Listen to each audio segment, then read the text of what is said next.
తెలంగాణ భాష, తెలంగాణ యాస మీద ఏదో ఒక రకంగా చెక్కిలి గింతలు పెడతానే ఉంటారు కొంతమంది. ఎస్, ఇప్పుడు ఒక సినిమా పేరు పైన రాద్ధాంతం అయితే కొనసాగుతూ ఉంది. ఆ సినిమా పేరు ఇలా విడుదలైందో కాలేదో, ఆ సినిమా పేరు పైన రకరకాలైనటువంటి ట్రోలింగ్స్ అయితే కొనసాగుతూ ఉన్నాయి. ఎస్, మనం మాట్లాడుకుంటున్నటువంటిది ఇడుపు కాగితం అనేటువంటి ఒక సినిమా టైటిల్ రిలీజ్ చేశారు కొంతమంది ఆ సినిమాకి సంబంధించినటువంటి బాధ్యులు. ఆ పేరు ఇలా రిలీజ్ అయిన వెంటనే సోషల్ మీడియా వేదికగా అలాగే బాహాటంగానే కొంతమంది తెలుగు సబ్ టైటిల్స్ పెడతారా అంటూ కామెంట్ చేస్తున్నటువంటి సందర్భం. అంటే తెలంగాణ భాష అంటే తెలుగు భాష కాదా అనే విధంగా అక్కడ స్పష్టంగా వాళ్ళు రాస్తున్నటువంటి రాతలు బట్టి అర్థమవుతా ఉంది. ఎస్, దీనికి గల కారణం ఏంటి, వాళ్ళ ఉద్దేశం ఏంటి, అసలు తెలంగాణ భాష అనే దానికి వాళ్ళు ఇచ్చేటువంటి గౌరవం ఎట్లా కనబడతా ఉంది అడిగి తెలుసుకుందాం. మనతో పాటుగా senior journalist K Srinivas sir ఉన్నారు. సార్ నమస్తే. నమస్తే. మీరు కూడా చూశారనుకుంటున్నా ట్రోలింగ్స్ వాటికి సంబంధించి చాలామంది స్పందిస్తూ ఉన్నారు. ముఖ్యంగా మీలాంటి బాధ్యతాయుతమైనటువంటి వాళ్ళు కొంతమంది స్పందిస్తూ ఉన్నారు. మీరేమనుకుంటా ఉన్నారు అసలు ఆ టైటిల్కి వాళ్ళు ఇచ్చేటువంటి ఆ రిప్లేస్కి? దీనికి తెలుగు డబ్బింగ్ ఉంటుందా ఎస్ అని ఒకడు పోస్ట్ పెట్టారు. దాని నుంచి మొదలైంది మొత్తం చర్చ అంతా కూడా.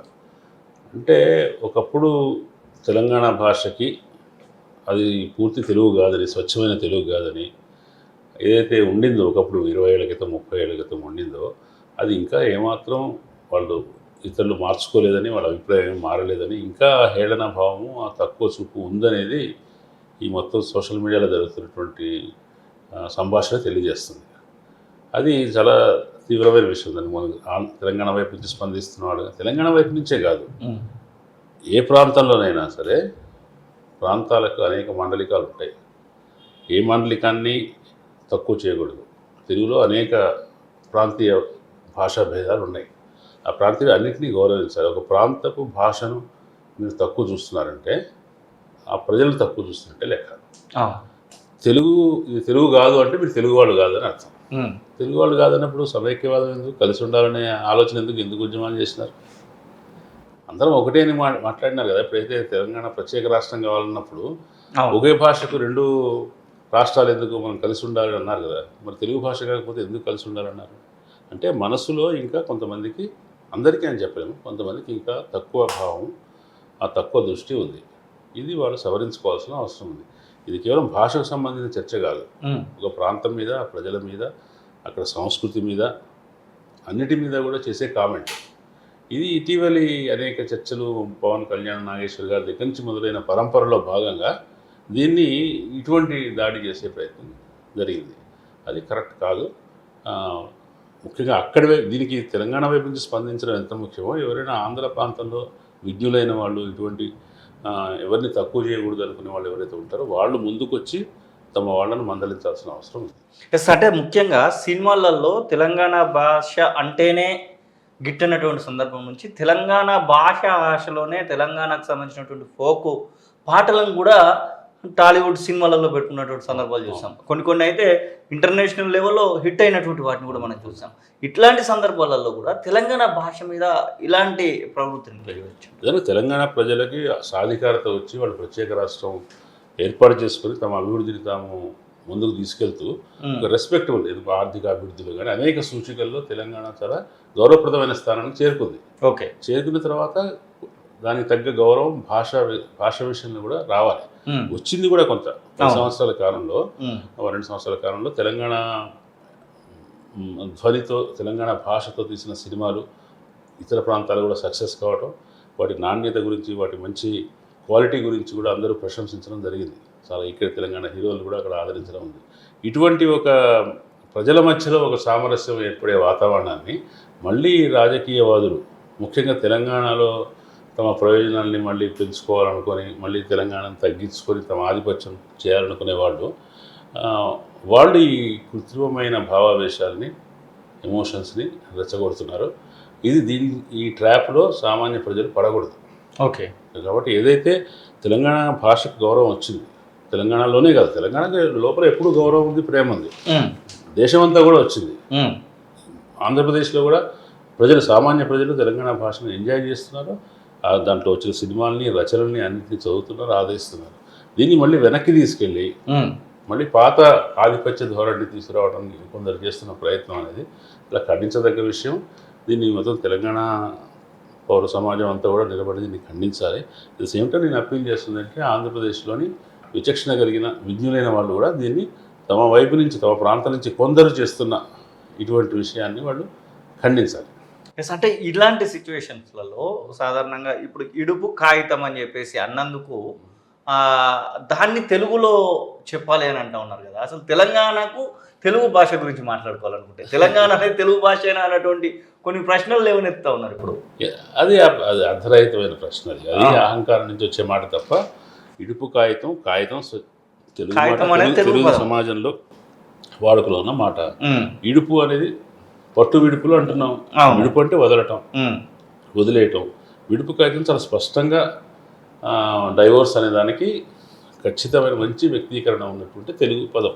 అది ఒక ప్రాంతంలో, మీ ప్రాంతంలో అది వాడుకలు లేకపోవచ్చు, మీ ప్రాంతంలో ఇంకో మాట ఉండొచ్చు, కానీ అన్ని మాటలు తెలుగులోనే. తెలుగు అంటే ఒక మాట, ఒక భాష, ఒక ప్రాంతంలో ఉంది కదా, ఇవన్నీ కలిపి తెలుగు అంటున్నాం. కాబట్టి ఇది తెలుగు కాదు అనడంలో అది ఒక రాజకీయమైన ద్వేషంతో అంటున్న మాట తప్ప దాంట్లో భాషపరంగా అయితే తెలంగాణలోనే నిజానికి నన్నయ్య, తిక్కన, పోతన లాంటి వాళ్ళు రాసిన కావ్యాల్లోని పాత మాటలు తెలంగాణలో గ్రామీణ ప్రజలు వాడతారు.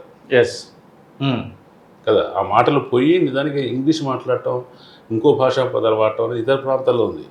తెలంగాణలో ఇప్పటికీ గ్రామీణ ప్రాంతాల్లో, ఎందుకంటే ఇక్కడ ఎక్స్పోజర్ తక్కువ కావచ్చు, మొబిలిటీ తక్కువ కావచ్చు, ఏ కారణం అన్నా కావచ్చు, కానీ ఇక్కడ వాడుకలో స్వచ్ఛమైన అంటే ఒకనాటి తెలుగు ఏదైతే అది ఇప్పటికీ ఉంది. ఆ ఒకనాటి తెలుగు కాదంటే ఈ ఎవరి చరిత్రను వాళ్ళు నెగేట్ చేసుకోవడం. మీ చరిత్ర కూడా దీంతోనే ముడిపడి ఉంది కదా. అంటే సంస్కృతము తెలంగాణ రెండు మిక్స్ అయి ఉంటాయన్నటువంటి కొన్ని మాటలు కూడా మనం వింటూ ఉంటాం. దాదాపుగా సంస్కృతం నుంచే తెలంగాణ భాష వచ్చిందనే విధంగా తెలుగు వచ్చిందని, అట్లా దాని గురించి వ్యక్తీకరించాలని. అట్లే తెలుగు ఇప్పుడు ఒక్కొక్క భాషలో మనం భాష అనేది ప్రజల జీవిత విధానానికి సంబంధించింది. మనం ఏ పరిపాలన ఉంటే ఆ ప్రాంత భాష ప్రభావం ఉంటుంది. తెలంగాణ ప్రాంతం చాలా కాలం పర్షియన్, అరబిక్ మాట్లాడే అధికార భాష ఉండే వాళ్ళ పాలకుల చేతుల్లో ఉంది. తర్వాత కొంతకాలం ఉర్దూ భాష ఉంది. అటు ఆంధ్ర ప్రాంతం బ్రిటిష్ వాళ్ళ పరిపాలనలో, ఇటీవల కాలంలో బ్రిటిష్ వాళ్ళ పరిపాలనలో సుమారు 200 సంవత్సరాల పాటు ఉంది. అక్కడ ఇంగ్లీష్ విద్య ఉంది, ఇక్కడేమో వేరే ఉర్దూ విద్య ఉంది. కాబట్టి ఇతర భాషలతో సంపర్కం వల్ల భాష ప్రభావం మన మీద ఉంటుంది. నీ భాషలో ఇంగ్లీష్ ఉంటేనేమో అది స్వచ్ఛమైంది, మన భాషలో ఉర్దూ ఉంటే స్వచ్ఛమైంది కాదంటే ఎట్లా? ఎవరి భాషలైనా ఒకప్పుడు సంస్కృతం పరిపాలించే వాళ్ళు సంస్కృతంలో అధికార భాషగా ఉన్న టైంలో సంస్కృతం అన్ని భాషలో వచ్చింది. తర్వాత బ్రిటిష్ వాళ్ళ వల్ల నీకు ఇంగ్లీష్ భాష వచ్చింది. ఇందుకు ఆంధ్ర ప్రాంతంలో మాట్లాడే తెలుగులో కూడా వాళ్ళు కూడా కొంతకాలం కుతుబ్ షాహీల కింద వాళ్ళ కింద పరిపాలనలో ఉన్నారు. వాళ్ళు కూడా గోల్కొండ కింద ఉన్నారు. వాళ్ళు కూడా ఉన్న సమయంలో వాళ్ళ దగ్గర కూడా చాలా ఉర్దూ మాటలు ఉన్నాయి. ఉర్దూ మాట వాళ్ళ భాషలో అసలు, కబురు, ఇవన్నీ మాటలు ఖబర్ నుంచే కబురు వచ్చింది. కబుర్లని మనం అనం, ఇక్కడ ముచ్చట్లు అంటాం, లేదా మాట మంది అంటే ఏదో మంతకానం అనుకుంటాం, ఏదో అనుకుంటాం. వాళ్ళు కబుర్లు అంటారు. కబురు కూడా ఖబర్ నుంచి వచ్చిందే. కాబట్టి స్వచ్ఛత గురించి జరిగే చర్చ అర్ధరహితమైన చర్చ. అంటే ఆంధ్ర ప్రాంతంలో మాట్లాడే దానిలో కూడా ప్యూర్ తెలుగు లేదనేది మీ మాటల వల్ల అర్థమైతే ఉంది. ఆ తెలంగాణ అయినా ఆంధ్ర అయినా కానీ తెలుగు అనేదానికి ప్యూరిటీ అనేది లెక్క కట్టలేమంటారు. ప్యూరిటీ గురించి పట్టించుకుంటే ఇంగ్లీష్లో ఇవాళ ఇన్ని లక్షల పదాలు వచ్చు, రోజుకు 50,000 పదాలు కొత్త పదాలు వస్తాయి ఇంగ్లీష్లోకి. అన్ని భాషల నుంచి తీసుకుంటాం. ఆక్స్ఫర్డ్ డిక్షనరీ వాడు చెప్తా ఉంటాడు 4 పదాలు ఖచ్చితంగా యాడ్ చేస్తామని ఏదో చెప్తా ఉంటాడు. కాబట్టి ఈ భాషలో ఈ పదాలు ఉన్నాయి కాబట్టి అంటే ఆ ప్రజల మీద తక్కువ చూపే, ఆ భాష మీద తక్కువ చూపుగా వస్తుంది. భాష ఒక్కదాని గురించి పండిత చర్చ కాదు ఇది. ఒక భాషను నువ్వు నిజాం కాలంలో వాళ్ళు ఏమనుకునేవాడు, ఇక్కడ ఉండే హైదరాబాద్లో ఉండే రిచ్ పీపుల్ అంతా తేలంగి, భేడంగి అనేవాడు. అంటే భేడంగి అంటే పద్ధతి లేని భాష అని తెలుగు. ఎందుకంటే ఆ రోజుల్లో మరి ఉర్దూ స్పీకింగ్ వాళ్ళు ఎలీట్గా ఉండేవాళ్ళు. తర్వాత మరాఠీ వాళ్ళకి నిజాం కోలలో మంచి పలుకుబడి ఉండేది.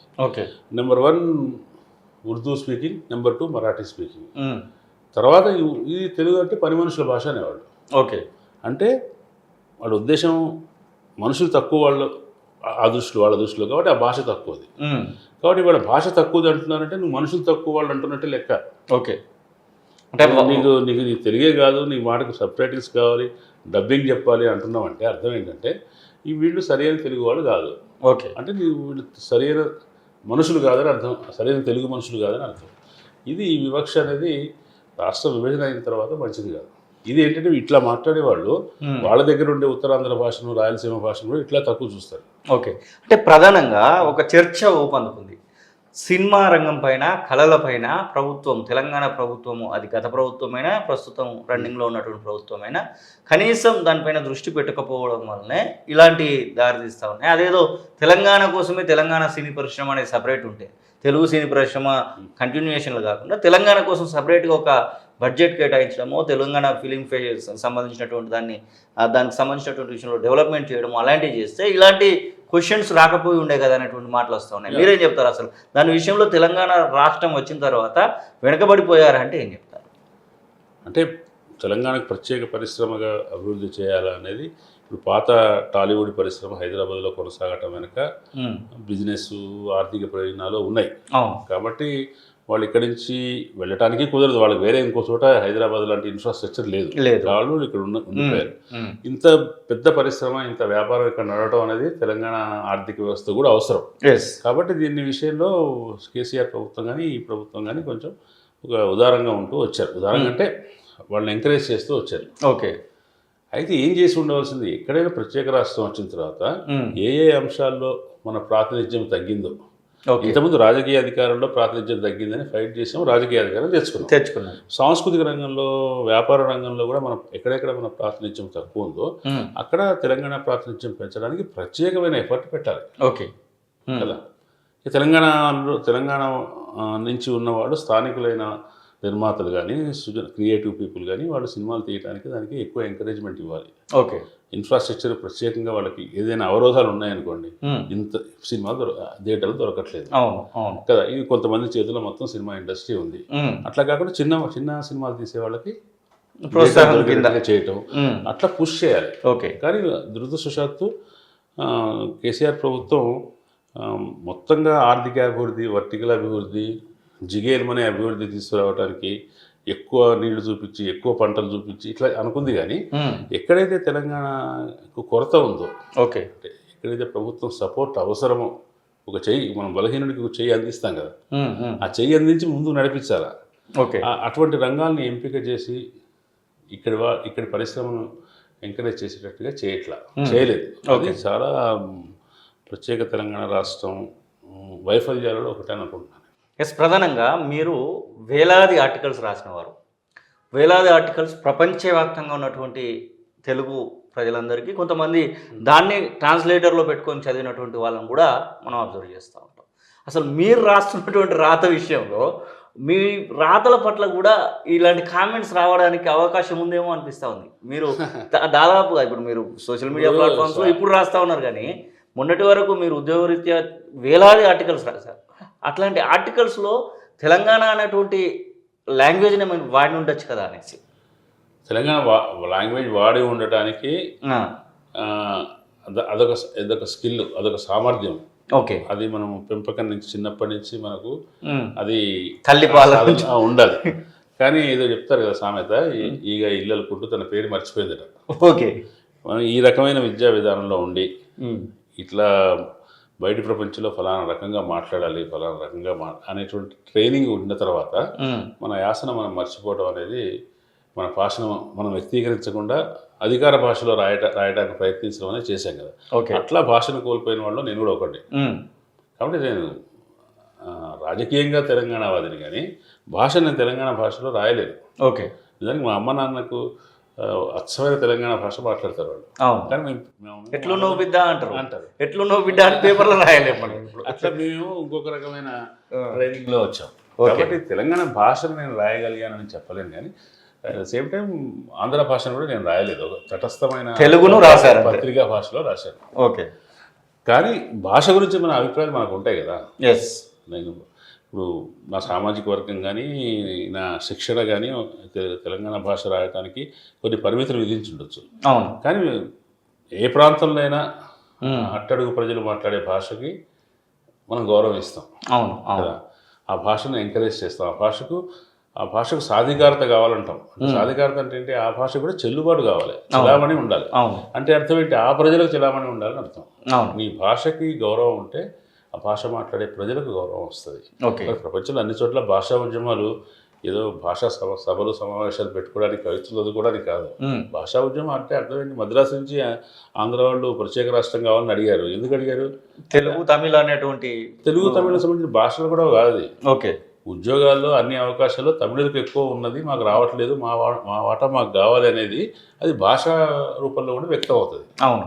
ఒక్కోసారి ఆత్మగౌరవం కోసం మనం మన భాష గౌరవం కావాలని అడుగుతాం. అహంకారం ఉన్నవాళ్ళు ఎదుటి భాషను అవమానిస్తారు. ఓకే, ఇది ఎదురు భాషను అవమానించే పద్ధతి కదా. భాషను విడిపోయిన తర్వాతైనా కలిసి ఉన్నప్పుడైనా సరే సాటి మనిషి మాట్లాడే భాషను గౌరవించాలి. సమానమైన భాష చేసే పని ఏమిటి? భావ వ్యక్తీకరణ. అది ఏదైనా అన్ని భాషలు సమానమే ప్రపంచంలో. ఇంగ్లీష్ గొప్పది కాదు, తెలుగు తక్కువది కాదు కదా. అప్పుడు తెలుగులోనే ఒక భాష తక్కువదని అనుకుంటున్నావు అంటే నీ మనసులో ఆలోచన ఉందంటే నీకు అసలు సమానత్వ ఆలోచనకి నువ్వు వ్యతిరేకం. ఓకే, మనుషుల్ని సమానంగా చూడటం నీకు తెలియదు. అది కొన్ని సినిమాలలో కాకినాడ యాస, లేకపోతే ఇప్పుడు పలాస లాంటి సినిమాలో ఇంకొక యాస, ఇట్లా యాసలలో పెడతా ఉంటారు. పుష్ప లాంటి సినిమాలలో తెలంగాణకు సంబంధించినటువంటి కొంత యాసను జోడించేటువంటి ఇట్లా అసలు యాసలకు సంబంధించి పెడతా ఉంటారు కదా. ఆ యాసలకు సంబంధించినటువంటి విషయంలో ఎప్పుడైనా ఇట్లాంటి తెలంగాణ గురించి వచ్చేసరికి ఇలాంటి ప్రాబ్లం వస్తూ ఉంటుంది. అదే ఏపీకి సంబంధించి రాయలసీమ యాస పెట్టుకుంటారు, ప్యూర్ ఆంధ్ర యాస పెట్టుకుంటారు, ఇంకేదో కాకినాడకు సంబంధించినటువంటి యాస పెట్టుకుంటారు. అసలు తెలంగాణ యాస పైన ఇలాంటి చర్యలను ఎట్లా చూడవచ్చు అంటారు ఫైనల్గా? అంటే నేను పూర్తిగా దాంతో ఏకీభవించలేను. ఎక్కడైనా కూడా యాస కానీ ప్రాంత మాండలికం అందాం. యాస అనేది కంటే కూడా ప్రాంత మాండలికాల విషయంలో ఎవరైతే సమాజంలో ప్రాబల్య వర్గాలు ఉంటారో వాళ్ళు ఆ భాషల పట్ల తక్కువ చూపుతూనే ఉంటారు. ఓకే, ఆంధ్ర ప్రాంత ప్రజలు కూడా ఉత్తరాంధ్ర భాష మీద పూర్తి గౌరవం లేదు. తూర్పుగోదావరి జిల్లా భాష కూడా కామెడీకి వాడుతున్నారు. రాయలసీమ భాషనేమో హింసాత్మకమైన సినిమాలకు వాడుతున్నారు, విలన్లకు వాడుతున్నారు కదా. అక్కడక్కడ అన్ని చోట్ల కూడా ఈ యాసలను అగౌరవంగా చూడటం అనేది ఉన్నది. ఓకే, ఇది ఎవరైతే పవర్లో ఉన్నారో, ఏ సోషల్ గ్రూప్స్ కానీ పొలిటికల్ గ్రూప్స్ కానీ ఉన్నారో వాళ్ళ భాష కానిదంతా వాళ్ళు అవమానిస్తారు. ఓకే, కాబట్టి అందరూ అన్ని ప్రాంతాల వాళ్ళకు కూడా కంప్లైంట్ ఉంది అక్కడ. మా యాసను లేకపోతే మా భాషను ఇట్లా ఇబ్బంది పెడుతున్నారు. అట్లా వాళ్ళు ఆ ప్రాంతం వాళ్ళు, రాయలసీమ వాళ్ళు కానీ ఉత్తరాంధ్ర వాళ్ళు కానీ తెలంగాణతో సానుభూతితో ఉంటారు. ఓకే, ఎందుకంటే తెలంగాణకి ఎటువంటి వివక్ష ఎదురైంది, వాళ్ళకు కూడా అదే వివక్ష ఎదురైంది. ఓకే, కాబట్టి ఈ వివక్ష గురైన వాళ్ళందరూ తమ రాజకీయ అధికారం కోసం, ఆర్థికంగా ఉద్యోగాల్లో వాటా కోసం ఎట్లా ఫైట్ చేస్తారో వాళ్ళ భాషా గౌరవానికి కోసం కూడా ఫైట్ చేయాలి. కాబట్టి ఏ భాషనైనా తక్కువ చేయడం తప్పు. ఈవెన్ ఆంధ్ర భాషనైనా వాళ్ళ భాష మాట్లాడే దాంట్లో ఒక యాస ఉంటుంది, దీర్ఘాలు తీయడం ఉంటుంది, ఇంకో రకమైన ఉంటుంది. దాన్ని తప్పు పట్టాల్సిన అవసరం లేదు. తెలంగాణ వాళ్ళు పరిగెట్టుకుని ఆ భాషని తప్పు పట్టలే, వెక్కిరించట్లేదు. నువ్వెందుకు వెక్కిరిస్తావు? నీకు అర్థం కాకపోవడం ప్రమాణం కాదు కదా, అర్థం కావడం కాకపోవడం అనేది. ఇంతమంది ఒకప్పుడు సాహిత్యంలో ఈ రావిశాస్త్రి, కాళీపట్నం రామారావు వీళ్ళంతా రాస్తున్న భాష అంతా మాండలికంలో ఉంది. అల్లం రాజే భాష మాండలికంలో ఉంది, అర్థం కావట్లేదు, మామూలు పత్రికా భాషలో రాయాలి అని కొంతమంది వాదన తీసుకొచ్చారు. ఓకే, కానీ అట్లా ఎట్లా కుదురుతుంది? కుదరదు. ఎవరి భాషలో వాళ్ళు రాస్తారు. Okay sir, thank you. ఇది సీనియర్ జర్నలిస్ట్ కె శ్రీనివాస్ గారు చెప్తున్నమాట. మొత్తం మీద ఇది భాష పైన, యాస పైన జరుగుతున్నటువంటి ఒక వివక్ష కాదు, ఇది మొత్తం ఉన్నటువంటి ప్రాంతానికి సంబంధించినటువంటి విషయంలో జరుగుతున్నటువంటి వివక్ష. ఖచ్చితంగా ఇలా వివక్ష చూపించేటువంటి వారిపైన ఆ ప్రాంతానికి సంబంధించినటువంటి వాళ్ళే అడ్డుకట్ట వేసేటువంటి ప్రయత్నం చేస్తే ఇంకా బాగుంటుంది. మన నుంచి వచ్చేటువంటి వ్యతిరేకతతో పాటుగా అదే ప్రాంతానికి, అంటే ఇప్పుడు ఏదైతే ఒక పర్టికులర్ ఇష్యూలో జరుగుతూ ఉందో ఆ ఇష్యూ పైన ఆ ప్రాంతానికి సంబంధించినటువంటి వాళ్ళు స్పందిస్తే ఇంకా బాగుంటుంది అనేటువంటి భావన అయితే వారు వ్యక్తం చేస్తున్న పరిస్థితి. కెమెరా పర్సన్ అజార్తో శ్రీనివాస్, తొలి వెలుగు, హైదరాబాద్.